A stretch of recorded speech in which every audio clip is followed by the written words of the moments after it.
आइए सीधे चलते हैं संसद भवन परिसर। आपको बता दें कि यहां पर बाल योगी ऑडिटोरियम में हो रही है एनडीए संसदीय दल की बैठक। प्रधानमंत्री नरेंद्र मोदी इस बैठक में शिरकत करने के लिए पहुंच चुके हैं। संसद भवन परिसर से आ रही हैं ये तस्वीरें। आपको बता दें कि एनडीए संसदीय दल की मंगल मिलन बैठक का आयोजन आज मंगलवार का दिन है और इसीलिए इसको नाम दिया गया है मंगल मिलन। प्रधानमंत्री नरेंद्र मोदी पहुंच चुके हैं इस बैठक में शिरकत करने के लिए। साथ में संसदीय कार्य मंत्री किरेन रिजिजू हैं, केंद्रीय मंत्री डॉक्टर जितेंद्र सिंह, केंद्रीय मंत्री डॉक्टर एल मुरुगन, केंद्रीय मंत्री डॉक्टर अर्जुन राम मेघवाल भी नजर आ रहे हैं। तो आपको बता दें कि जीएमसी बाल योगी ऑडिटोरियम में एनडीए की संसदीय दल की बैठक का हो रहा है आयोजन, जिसमें प्रधानमंत्री नरेंद्र मोदी पहुंच चुके हैं हिस्सा लेने के लिए। ये तस्वीरें आ रही है संसद भवन परिसर से। आपको बता दें कि संसद में चल रहा है मॉनसून सत्र और उससे पहले एनडीए संसदीय दल की जो साप्ताहिक बैठक होती है उसका आयोजन, जिसे नाम दिया गया है मंगल मिलन बैठक, और इसी में शिरकत करने के लिए पहुंचे हैं प्रधानमंत्री नरेंद्र मोदी। संसद भवन परिसर में ही है जीएमसी बाल योगी ऑडिटोरियम। यहीं पर एनडीए के संसदीय दल की बैठक का आयोजन, मंगल मिलन बैठक का आयोजन, जिसमें प्रधानमंत्री नरेंद्र मोदी पहुंच चुके हैं। तस्वीरें आ रही है संसद भवन परिसर के।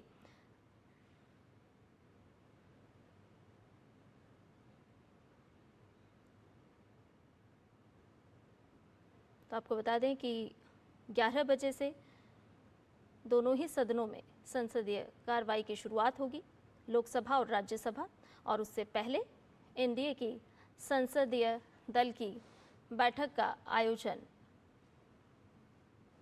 संसद भवन परिसर से आ रही हैं ये सीधी तस्वीरें, जहां आपको बता दें कि प्रधानमंत्री नरेंद्र मोदी पहुंचे हैं।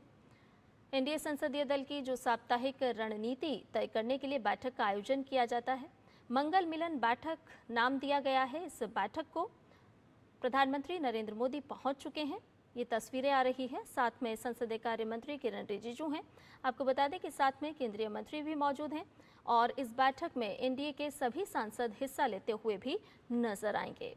तो आपको बता दें कि संसद भवन परिसर से आ रही हैं ये तस्वीरें, जहां पर मंगल मिलन बैठक का आयोजन, एनडीए की संसदीय दल की बैठक जिसमें रणनीति तय की जाती है और भी कई सारे विषय होते हैं, कई सारे ऐसे एजेंडे होते हैं जिस पर बातचीत की जाती है। ताज़ा अपडेट ले लेते हैं, हमारे साथ जुड़ गए हैं हमारे संवाददाता शैलेंद्र मिश्र। शैलेंद्र, आज मंगलवार का दिन मंगल मिलन बैठक का आयोजन किया जा रहा है। प्रधानमंत्री नरेंद्र मोदी खुद भी इस बैठक में शिरकत करने के लिए पहुंच चुके हैं। क्या अपडेट इस वक्त हमसे आप साझा करेंगे?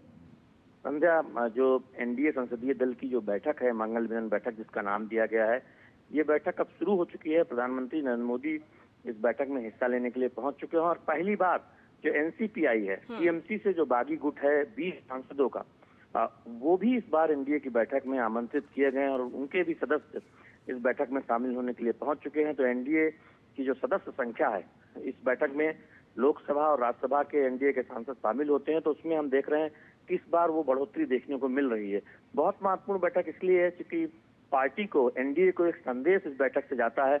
न केवल संसद सत्र की रणनीति तय होती है, अहम विधेयकों पर क्या कुछ जानकारी है, कई बार वो साझा की जाती है संसदीय कार्य मंत्री की तरफ से या संबंधित मंत्री की तरफ से। प्रधानमंत्री नरेंद्र मोदी का मार्गदर्शन होता है सांसदों को, और हम देखते हैं कि संसदीय कार्य मंत्री फिर बैठक के बाद जानकारी देते हैं औपचारिक तौर पर कि बैठक में क्या कुछ हुआ था।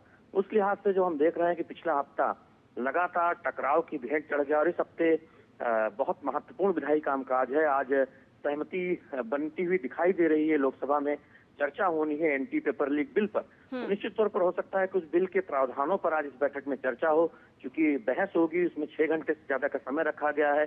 एनडीए तमाम युवा सांसद इस बैठक में बोलने वाले हैं, तो ये बहुत महत्वपूर्ण बैठक है। जब हम देखेंगे कि ये बैठक का औपचारिक तौर पर शुरू हो चुकी है, प्रधानमंत्री नरेंद्र मोदी का कई बार मार्गदर्शन भी इस बैठक में एनडीए सांसदों को मिलता है। निश्चित तौर पर शैलेंद्र, नजरें इसी पर रहेगी कि प्रधानमंत्री नरेंद्र मोदी आज इस बैठक के माध्यम से राज्यसभा, लोकसभा दोनों ही सदनों के सांसदों को क्या कुछ मूल मंत्र देते हुए नजर आएंगे?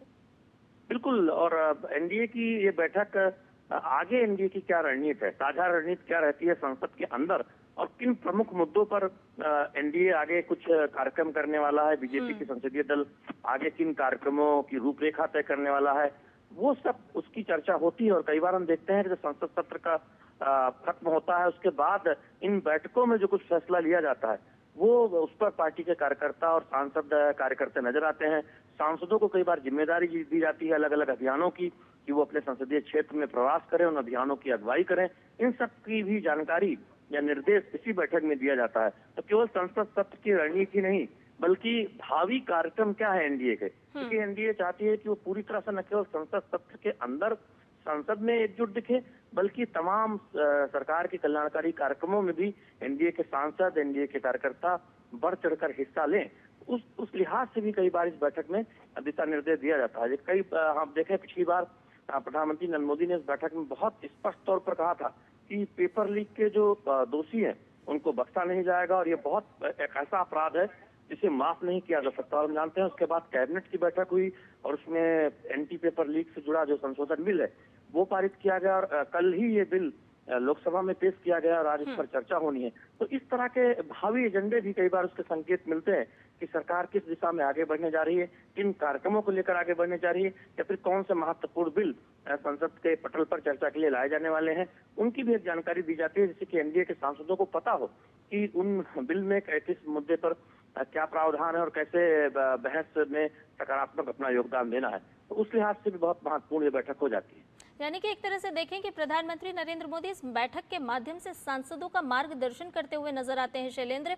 और इसके साथ साथ जो बीता सप्ताह हमने देखा कि विपक्ष का किस तरह से रवैया रहा है, हालांकि आज पूरी तरह से उम्मीद है कि गतिरोध टूटा है और आज सदन के कामकाज जो है वो विधायी कामकाज आगे बढ़ता हुआ नजर भी आएगा। लेकिन क्या इस बैठक में इस तरह की रणनीति पर भी चर्चा होती है कि अगर विपक्ष सदन में हंगामा करता है तो फिर सत्ता पक्ष को किस तरह से काम करना होगा? देखिए, संसद के सत्र के दौरान ये बैठक होती है, लिहाजा संसद के अंदर की जो भी रणनीति है एनडीए की, उन सब पर चर्चा होती है। महत्वपूर्ण विधेयकों पर क्या रुख लेना है, कैसे एनडीए सांसदों को इस बैठक में शामिल रहना है, कैसे आगे विधेयकों पर चर्चा में हिस्सा लेना है, अगर विपक्ष व्यवधान डालता है तो फिर किस तरह से सकारात्मक तौर पर चर्चा में हिस्सा लेके उसका जवाब देना है। इन सब बातों पर जिक्र होता है। एनडीए की पूरी रणनीति इन बैठकों में चर्चा में होती है, क्योंकि एनडीए के शीर्ष नेता प्रधानमंत्री नरेंद्र मोदी का मार्गदर्शन इस बैठक में मिलता है और विभिन्न विधेयकों पर कई बार संबंधित मंत्री भी ब्रीफ करते हैं। इस लिहाज से बैठक बहुत महत्वपूर्ण हो जाती है। तो निश्चित तौर पर हम जब देख रहे हैं कि इस बैठक का नाम, अगर आप पिछली बैठक से देखें तो मंगल मिलन बैठक दिया गया है, क्योंकि मंगलवार को आमतौर पर ये एनडीए संसदीय दल की बैठक होती रही है, लिहाजा इस बैठक का नाम भी बदलकर मंगल मिलन बैठक कर दिया गया है। और एक रणनीति है कि एनडीए का कुनबा तो बढ़ ही रहा है, एनडीए की सदस्य संख्या तो बढ़ी रही है, साथ ही साथ सकारात्मक तौर पर जो महत्वपूर्ण कदम उठाए जाने हैं, संसद की चर्चा में जो हिस्सा लेना है, सत्ता पक्ष के सांसद उसमें बढ़ चढ़कर हिस्सा ले। और कई बार इस बैठक में ये निर्देश भी होता है कि सांसद संसद की कार्रवाई में बढ़ चढ़कर भाग लें। खासतौर पर जो युवा सांसद हैं उनको प्रोत्साहित किया जाता है कि वो नियमों की जानकारी लें, संसदीय जो नियम है उनके लिए जरूरी हैं और वो बढ़ चढ़कर हिस्सा लें। प्रधानमंत्री नरेंद्र मोदी तो कई बार सभी सांसदों से, सभी युवा सांसदों से अपील करते हैं कि संसद सत्र का वो लाभ उठाएं। हमने देखा कि जब संसद के सत्र की औपचारिक शुरुआत होती है, प्रधानमंत्री नरेंद्र मोदी ने सभी दलों के सांसदों से अपील भी की थी। खासतौर पर युवा सांसदों से अपील होती है कि वो वरिष्ठ सांसदों से सीखें, अनुभव लें और उनको ज्यादा से ज्यादा सदन में बोलने का मौका मिले। जो जानकारी आ रही है कि आज का जो विधेयक है, एंटी पेपर लीक से जुड़ा जो विधेयक है जिस पर चर्चा होनी है, उसमें बीजेपी और एनडीए की तरफ से ये रणनीति बनाई गई है कि इसमें जो एनडीए के युवा सांसद हैं उनको खूब बोलने का मौका मिले, उनको बढ़ चढ़कर इसमें अपनी हिस्सेदारी का मौका मिले। क्योंकि हम देखते हैं कि एनडीए ये कोशिश करता है कि उनके जो युवा सांसद हैं उनको बड़ी और महत्वपूर्ण जिम्मेदारी दी जाए, चाहे वो संसद के अंदर विभिन्न महत्वपूर्ण विषयों पर अपनी बात रखने की बात है या फिर पार्टी के अभियानों की अगुवाई करने की बात है। तो जहां जहां संभव होता है एनडीए अपने युवा सांसदों को आगे करता है। आज भी वो तस्वीर संसद में, लोकसभा में चर्चा के दौरान दिखाई दे सकती है कि युवा सांसद इस एंटी पेपर लीक विधेयक पर अपनी बात रखते हुए नजर आ सकते हैं। इस बात की चर्चा है कि बासुरी स्वराज हो, तेजस्वी सूर्य हो, अनुराग ठाकुर हो, इन जैसे युवा सांसद जो है एनडीए के पास तेज तर्रार वक्ता है, कोई कमी नहीं है एनडीए के पास युवा नेताओं की, उनको सामने लाया जा सकता है। वो अपनी बात एंटी पेपर लीक बिल पर रख सकते हैं। तो बहुत महत्वपूर्ण जब आज एनडीए की बैठक हो रही, ठीक उस दिन जिस दिन एंटी पेपर लीक से जुड़े बिल पर लोकसभा में चर्चा होनी है, कल शाम को लोकसभा अध्यक्ष ने एक पहल की थी विपक्ष के नेताओं के साथ उसके बाद एक रास्ता बनता हुआ दिखाई दिया है। हालांकि आज भी जनरल मोशन दिया गया है एक अन्य मुद्दे पर विपक्ष की तरफ से, लेकिन उम्मीद यही है कि अगर 11 बजे नहीं तो 12 बजे जरूर इस विधेयक पर चर्चा शुरू होगी और सत्ता और विपक्ष के सांसद इसमें अपनी बात रखेंगे। और उससे ठीक पहले एनडीए की बैठक होना, क्योंकि ये एक इत्तेफाक ही है कि मंगलवार को ये बैठक होती है और मंगलवार को ये बिल चर्चा के लिए आ रहा है, तो जरूर इस बैठक में इन विधेयकों के प्रावधान पर हो सकता है कि चर्चा हो कि कितना महत्वपूर्ण बिल प्रधानमंत्री नरेंद्र मोदी की अगुवाई में लाया गया है, जिसमें जो पेपर लीक के जो दोषी होंगे उनके बचने की कोई गुंजाइश नहीं होगी और किसी भी स्तर पर कोई भी अगर इसमें शामिल होगा तो उसको जेल के पीछे पहुंचाया जाएगा, न्याय के कटघरे में खड़ा किया जाएगा। और हम जानते हैं कि एक टास्क फोर्स बनाई गई है नंदन नीलकेणी की अगुवाई में, जिसका ऐलान खुद प्रधानमंत्री नरेंद्र मोदी ने सोशल मीडिया पोस्ट के जरिए किया था। उसके बाद ये माना जा रहा है कि इसमें तमाम तकनीकी विशेषज्ञ हैं और ये टास्क फोर्स देश में जो परीक्षाएं हैं वो पूरी तरह से फुल प्रूफ हो उस दिशा में सुझाव देने का काम करेगी। तो भविष्य में छात्रों के हितों में जो कुछ भी किया जा सकता है, चाहे वो कठोर कानून बनाने की बात हो या फिर परीक्षाओं को पूरी तरह से फुल प्रूफ बनाने की बात हो कि लीक की कहीं कोई गुंजाइश न बचे, उस दिशा में मोदी सरकार आगे बढ़ रही है। तो इन सब की जानकारी इस बैठक में दी जा सकती है और यही वजह है कि इस एनडीए की बैठक को महत्वपूर्ण माना जा रहा है, जिसमें आज पहली बार हम देख रहे हैं कि एनसीपीआई जो टीएमसी के बागी सांसद है, 20 सांसद जिनको अलग गुट का दर्जा दिया गया है लोकसभा में, जिनको अलग बैठने की व्यवस्था की गई है, वो भी इस एनडीए की बैठक में आमंत्रित किए गए हैं। तो निश्चित तौर पर बहुत महत्वपूर्ण होगा जब हम देखेंगे कि इस बैठक से क्या कुछ निकलता है, क्या कुछ जानकारी औपचारिक तौर पर दी जाती है। ये बैठक अब से थोड़ी देर पहले शुरू हो चुकी है। प्रधानमंत्री नरेंद्र मोदी, गृह मंत्री अमित शाह, रक्षा मंत्री राजनाथ सिंह, संसदीय कार्य मंत्री किरेन रिजिजू और एनडीए के तमाम नेता, चाहे वो राजीव रंजन सिंह ललन सिंह हो या फिर अनुप्रिया पटेल हो या एनसीपीआई के नेता हो, इस बैठक में हिस्सा ले रहे हैं। और शैलेंद्र, हम देखते भी है कि प्रधानमंत्री नरेंद्र मोदी का इस बात पर अक्सर जोर रहता है कि जरूर सांसदों को चर्चा में भाग लेना चाहिए, क्योंकि चर्चा से ही किसी भी बात का समाधान निकलता है।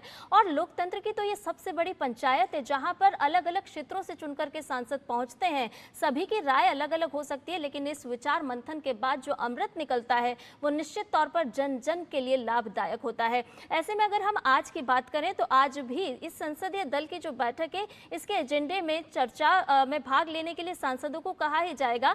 इसके अलावा शैलेंद्र, क्या इस तरह की भी कोई रणनीति रहेगी कि सदन के भीतर के अलावा सदन के बाहर किस तरह से सत्ता पक्ष अपने एजेंडे को लेकर के जनता के बीच में पहुंचे? देखिए, 3 प्रमुख एजेंडे अक्सर इस एनडीए की बैठक की होती है।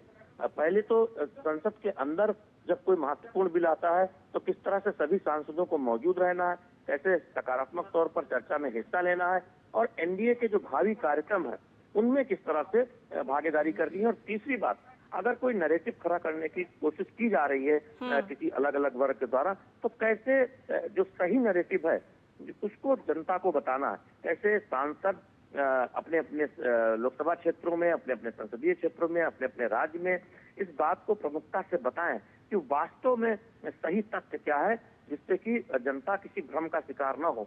ये भी कई बार इस बैठक में जानकारी दी जाती है। तो निश्चित तौर पर इसलिए मैंने कहा था कि एनडीए की बैठक किसी एक मुद्दे या एक विषय पर सीमित नहीं होती है। उस वक्त जो कुछ संसद में चल रहा होता है, जो विधेयक आने वाला होता है, हम जानते हैं कि वंदे मातरम का अगर कोई अपमान करता है तो उससे जुड़ा एक महत्वपूर्ण विधेयक लोकसभा में, राज्यसभा में माफ करें, पेश हो चुका है और राज्यसभा में उस पर चर्चा भी होनी है। तो उससे जुड़ा भी एक दिशा निर्देश हो सकता है, क्योंकि राज्यसभा के एनडीए सांसद मौजूद रहे। इसको लेकर दिशा निर्देश पहले ही परसों ही दिया जा चुका था कि जब ये बिल पारित हो रहा हो तो सभी राज्यसभा के एनडीए सांसद वो बैठक के दौरान मौजूद रहे। बहुत महत्वपूर्ण बिल है, राज्यसभा में उसमें चर्चा संभावित भी है। इसके साथ ही साथ अन्य महत्वपूर्ण बिल है, लेकिन केवल विधेयकों को लेकर दिशा निर्देश ही नहीं होता, बल्कि एनडीए के भावी कार्यक्रम, एनडीए की जो रूपरेखा है उसमें किन मुद्दों पर आगे बढ़ा जाना है और कैसे विपक्ष के आरोपों का जवाब देना है और कैसे जनता से संवाद करना है। आज के प्रधानमंत्री नरेंद्र मोदी इस बात को अक्सर कहते हैं कि जनता से सीधा संवाद एक बहुत अच्छा रास्ता होता है और उसमें सोशल मीडिया की जो भूमिका है, डिजिटल मीडिया की जो भूमिका है, कैसे सांसद अपने अपने सोशल मीडिया प्लेटफॉर्म पर सक्रिय रहें, अपने कार्यक्रमों की जानकारी देते रहें, भागीदारी जो जिन योजनाओं में या जिन कार्यक्रमों में करते हैं उसके फोटो भी खूब हम देखते हैं कि सांसद अपलोड करते हैं। तो कैसे जनता से कनेक्ट बेहतर से बेहतर हो, युवाओं से कनेक्ट बेहतर से बेहतर हो, इस पर जोर प्रधानमंत्री नरेंद्र मोदी का रहा है और कई बार इसके दिशा निर्देश भी दिए जाते हैं कि युवाओं से सांसदों का सीधे संवाद हो, ज्यादा से ज्यादा कनेक्ट हो, जिससे कि बेहतर फीडबैक मिल सके और जिससे कि योजनाओं का बेहतर फीडबैक दिया जा सके कि कैसे आम जनता केंद्र की कल्याणकारी योजनाओं का फायदा उठा सकती है, लाभ ले सकती है। तो उस दिशा में भी हम देखते हैं कि कई बार एनडीए की बैठक में जानकारी दी जाती है। तो आज ये बैठक अब शुरू हो चुकी है, तकरीबन 20 मिनट से ज्यादा का समय हो चुका है इस बैठक को शुरू हुए, और हम देखेंगे कि औपचारिक तौर पर क्या कुछ जानकारी संसदीय कार्य मंत्री किरण रिजिजू इस बैठक के बाद मीडिया के जरिए आम जनता को देते हैं। लेकिन ये महत्वपूर्ण है, चूंकि ये ऐसे दिन बैठक हो रही है जब एंटी पेपर लीक बिल पर लोकसभा में चर्चा होनी है, तो ये माना जा सकता है कि उस विधेयक के बारे में जरूर आज उनके प्रावधानों के बारे में इस बैठक में जानकारी दी जा सकती है। चूंकि युवा सांसदों को इसमें अपनी बात रखनी है, तेज तर्रार बीजेपी और एनडीए के युवा सांसद अपनी बात रखते हुए चर्चा के दौरान नजर आ सकते हैं लोकसभा में। और शैलेंद्र, मानसून सत्र का आयोजन हो रहा है, इसमें देश भर के सभी सांसद हिस्सा लेते हैं। ऐसे में एनडीए संसदीय दल के जो सांसद होते हैं उनको क्या संसद के अलावा क्या आगे के कार्यक्रम होंगे उसकी भी जानकारी दी जाती है, यानी कि अब किस तरफ आगे बढ़ना है, अन्य कार्यक्रमों के जरिए कैसे जनता के बीच में पहुंचना है।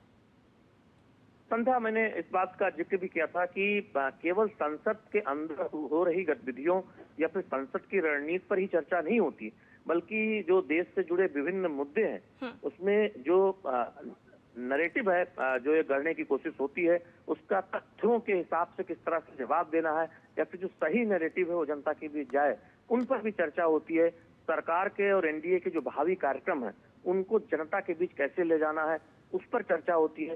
कैसे अलग अलग कार्यक्रमों में भागीदारी होती है। जब एक पेड़ माँ के नाम अभियान प्रधानमंत्री नरेंद्र मोदी ने शुरू किया था, तब इसी बैठक में तमाम सांसदों को ये कहा गया था कि उस बैठक में जमकर हिस्सेदारी करें और इस अभियान में वो अपनी भूमिका निभाएं। इसके साथ ही साथ अब देख रहे हैं कि जल संरक्षण के अभियान को लेकर भी इस बैठक में चर्चा हुई थी कि जल संरक्षण के अभियान से जुड़े सांसद अपने अपने संसदीय क्षेत्र में। कई बार प्रवास के कार्यक्रम होते हैं, सांसदों को निर्देश दिया जाता है, केंद्रीय मंत्रियों को कहा जाता है कि कम से कम वो एक रात्रि किसी ग्रामीण इलाके में गुजारें, और सांसदों की जिम्मेदारी तय की जाती है कि वो प्रवास करें। केंद्रीय मंत्री हम देखते हैं कि अलग अलग क्षेत्रों का दौरा करते हैं।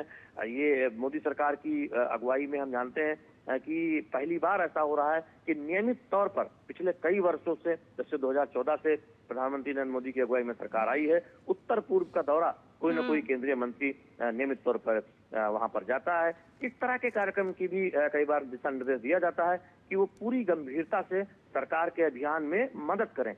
जो सांसद हैं संसदीय क्षेत्र में उन योजनाओं को 100% लोगों तक पहुंचाने में अपनी भूमिका निभाएं, उन योजनाओं की जानकारी दें, पार्टी के विभिन्न कार्यक्रमों से आम लोगों को जोड़ें, और इस तरह के तमाम जानकारी और जन कल्याण के काम और पार्टी के काम को आगे बढ़ाने के दिशा निर्देश इसी बैठक में दी जाती है। तो सिर्फ ये कहना कि संसदीय रणनीति तय होती है एनडीए की बैठक में या बीजेपी संसदीय दल की बैठक में, ऐसा नहीं है। भावी कार्यक्रम भी तय होते हैं, उसके दिशा निर्देश भी दिए जाते हैं इसी बैठक में, क्योंकि ये एक ऐसा मंच होता है जहां एनडीए के सभी सांसद, लोकसभा सांसद और राज्यसभा सांसद एक साथ एक जगह मौजूद होते हैं, और पूरा एनडीए का जो नेतृत्व है, जो टॉप लीडरशिप है, वो भी मौजूद रहता है। तो फिर इस तरह की बैठक बहुत महत्वपूर्ण। बिल्कुल शैलेंद्र, मुझे भी याद आ रहा है कि नॉर्थ ईस्ट का दौरा जब केंद्रीय मंत्री करते हैं तो वहां पर संवाद भी होता है और उसके साथ साथ विचार मंथन के साथ कई सारे सुझाव भी निकल करके आते हैं, और शायद यही जो सुझाव होते हैं वो कहीं ना कहीं हमें नीति में भी नजर आते हैं। बहुत बहुत धन्यवाद शैलेंद्र, तमाम जानकारी के साथ हमसे जुड़ने के लिए।